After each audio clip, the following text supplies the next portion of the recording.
આ ન્યૂઝના પ્રાયોજક છે tattoo and nail studio. અમારું સરનામું છે ઓમ બિઝનેસ પ્લાઝા, સર્કિટ હાઉસની સામે, હાલર રોડ, વલસાડ. અને પ્રીત એસ્ટેટ એજન્સી. ફ્લેટ, બંગલો, પ્લોટ, વાડી, ફાર્મ હાઉસ, ફેક્ટરી તેમજ ઓફિસના લે વેચ માટે અથવા ભાડા માટે સંપર્ક કરો.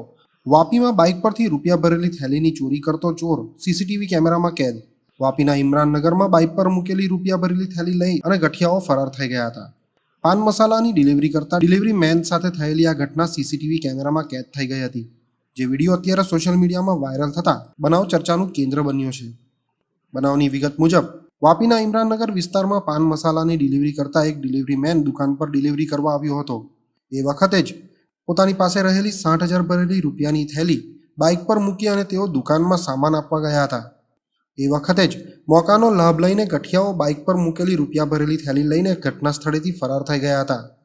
જોકે ડિલિવરી મેન પરત આવતા થેલી ન મળી હતી. ત્યારબાદ તેઓએ આજુબાજુ તપાસ કરી હતી, પરંતુ કોઈ મળી આવ્યું નહોતું. આખરે નજીક લગાવેલા સીસીટીવી કેમેરાની તપાસ કરતા બાઇક પરથી રૂપિયા ભરેલી થેલી લઈ અને ફરાર થતા ગઠિયાઓ સીસીટીવી કેમેરામાં કેદ થયા હતા. આથી હવે ભોગ બનનારે સીસીટીવીના આધારે વાપી ટાઉન પોલીસ સ્ટેશનમાં આ મામલે રજૂઆત કરી હતી. मैं अशोक भाई मैं सिगरेट का धंधा करता हूँ। वो सिगरेट लेके मैं गले पे माल लेता हूँ। वो सिगरेट लेके मैं इमरान नगर मस्जिद के पास आया था और मनाली पान पे माल ले रहा था।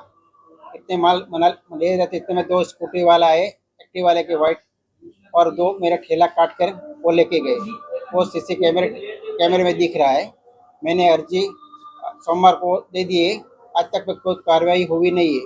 मेरा 50 से 60,000 का माल था। मेरे को आश्वासन दिया कि आपका अर्जी वो वहाँ पे गीतानगर टाउन में भेज देंगे, फिर आपका वो कार्यवाही किया जाएगी। मेरी कार्यवाही हो और मेरा माल मिले और मुजरिम पकड़ा जाए, उसे सजा मिले।